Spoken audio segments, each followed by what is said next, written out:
آج کی بات۔ زمین دائرے میں آگے بڑھتی ہوئی اپنے مدار میں گھوم رہی ہے۔ آگے بڑھنا طولانی حرکت اور حرکت کا دائرے میں سفر کرنا محوری گردش ہے۔ گردش کے یہ دو زاویے زمین کے اندر باہر، اوپر نیچے ہر شے کو منتقل ہوئے ہیں۔ سمندر کی موجوں سے لے کر فضا میں تیرتے بادلوں اور خشک و آب کی مخلوقات، سب کی زندگی دائرے میں آگے بڑھتی ہے۔ محوری حرکت سے زندگی کو توانائی ملتی ہے، جبکہ طولانی حرکت سے تغیر کا سلسلہ جاری رہتا ہے۔ البتہ گردش کا نظام دائرے پر قائم ہے، کیونکہ زندگی کو آگے بڑھنے کے لیے توانائی کا تقاضا محوری گردش سے پورا ہوتا ہے۔ مثال، اگر آدمی کی عمر کی اسپیس 70 سال مقرر ہے تو وہ 70 سال کی توانائی لے کر دنیا میں آتا ہے۔ بچپن اور لڑکپن گزار کر جوان ہوتا ہے، یعنی بچپن اور جوانی کی توانائی اندر میں پہلے سے ذخیرہ ہے، جس کو کم زیادہ استعمال کر کے وہ بڑھاپے کی طرف بڑھتا ہے۔ توانائی کا ذخیرہ کم ہوتا رہتا ہے، بالآخر 70 کے ہندسے پر آ کر سوئی رک جاتی ہے۔ سفر میں تیز رفتار گاڑی اور غیر ضروری سفر سے پیٹرول، زندگی زیادہ خرچ ہوتا ہے۔ اگر گاڑی اعتدال کے ساتھ نہ چلائی جائے تو 70 سال کا ایندھن 40 یا 50 سال میں ختم ہو سکتا ہے۔ بچپن سے لڑکپن، لڑکپن سے جوانی اور جوانی سے بڑھاپے کو دیکھ کر لگتا ہے کہ بچہ آگے بڑھ رہا ہے، جبکہ حقیقت یہ ہے کہ اس کی زندگی 0 اور 70 کے درمیان گھوم رہی ہے۔ اس دنیا میں زندگی کا دائرہ مکمل ہوتے ہی وہ دوسری دنیا میں منتقل ہوتا ہے، ایک دائرے سے نکل کر دوسرے دائرے میں داخل ہو جاتا ہے۔ غور طلب ہے کہ دائرے میں 0 اور 70 کا مقام ایک ہے۔ 0 میں 70 سال کی توانائی ذخیرہ ہے۔ جب توانائی کی سوئی اس نقطے پر واپس آتی ہے جہاں سے چلی تھی تو 70 سال 0 ہو جاتے ہیں۔ کھلے ذہن سے سوچیے کہ اس کا مطلب کیا ہے۔ زندگی ہر رخ میں محوری اور طولانی گردش پر قائم ہے۔ ایک گردش بندے کو شعور سے اور دوسری لاشعور سے منسلک رکھتی ہے۔ زندگی لاشعور سے آتی ہے اور شعور میں مظہر بنتی ہے۔ اسی طرح محوری گردش خود کو طولانی گردش میں ظاہر کرتی ہے۔ سمجھا یہ جاتا ہے کہ موجیں آگے بڑھتی ہیں۔ سورج مشرق سے طلوع ہو کر مغرب میں غروب ہوتا ہے۔ بادلوں کا قافلہ خانہ بدوش بن جاتا ہے۔ تیر کمان سے سیدھا نکلتا ہے۔ درخت کا تنا طول میں اوپر اٹھتا ہے۔ پہاڑ تکون کی طرح ایستادہ ہیں۔ سیدھ میں لکیر اور ہر شے پر طولانی حرکت غالب ہے۔ ساحل پر بیٹھ کر موجوں کو غور سے دیکھیے۔ آگے بڑھنے کی وجہ سے موج پر طولانی حرکت کا گمان ہوتا ہے، لیکن یہ اسپرنگ کی طرح ایک کے بعد ایک دائرے میں داخل ہو کر ساحل کی طرف آتی ہے۔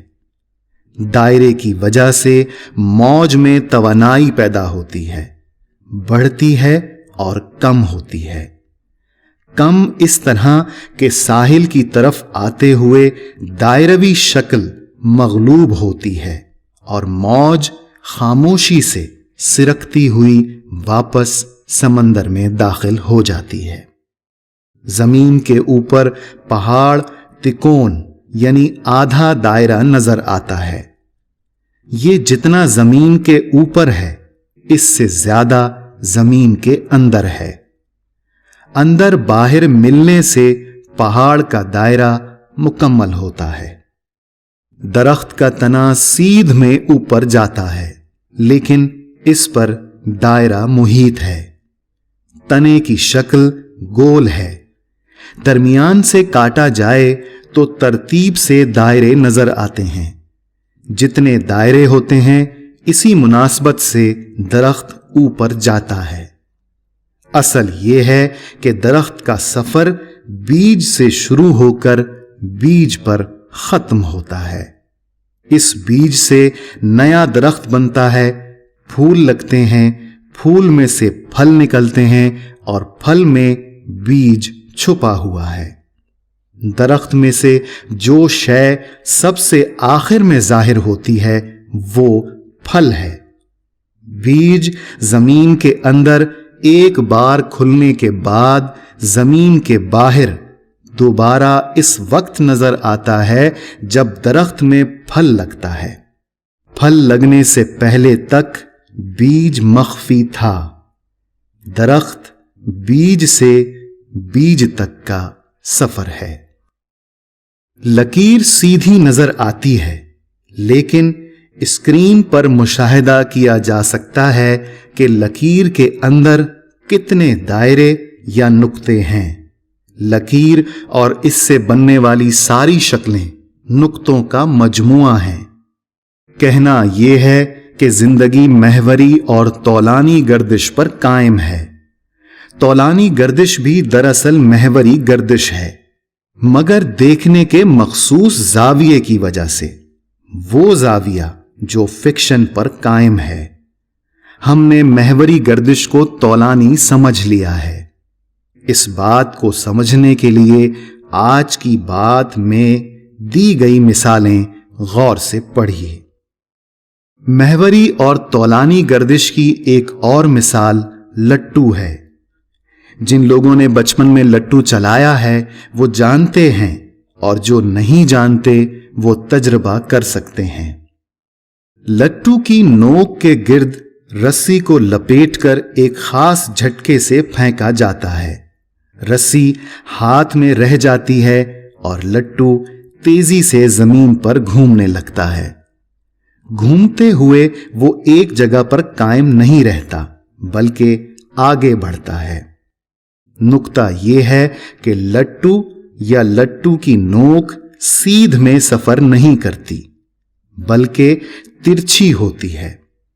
ترچھا ہونے سے دائرہ بنتا ہے۔ دائرے میں سفر کے لیے طولانی حرکت کا ترچھا ہونا ضروری ہے، ورنہ شے اپنے نقطۂ آغاز کی طرف نہیں لوٹے گی۔ اگرچہ گردش کی یہ کیفیت ہر تخلیق میں ہے، مگر عام فہم شخص اسے لٹو میں نمایاں طور پر دیکھ سکتا ہے۔ زمین مخصوص رفتار سے محوری اور طولانی گردش میں رواں دواں ہے، اور زمین کا محور شمال کی جانب قدرے جھکا ہوا ہے۔ جھکاؤ سے گردش دائرے میں جاری ہے، اور اسی وجہ سے زمین پر دن رات کا نظام قائم ہے، ورنہ موسم میں رد و بدل نہیں ہوگا اور زمین پر زندگی سوالیہ نشان بن سکتی ہے۔ زندگی زمین کی ہو یا اس پر مخلوقات کی، دائرے میں آگے بڑھ رہی ہے۔ اس کا رخ مسلسل اس جانب ہے جہاں سے یہ آئی ہے۔ اگر ایسا نہ ہو تو زندگی کا ربط اپنے مرکز سے ٹوٹ جائے گا۔ قرآن کریم میں ارشاد ہے، سورہ بقرہ آیت 156، ہم اللہ ہی کے ہیں اور اللہ ہی کی طرف ہمیں پلٹ کر جانا ہے۔ عزیز طالبات و طلباء، سوال کر سکتے ہیں۔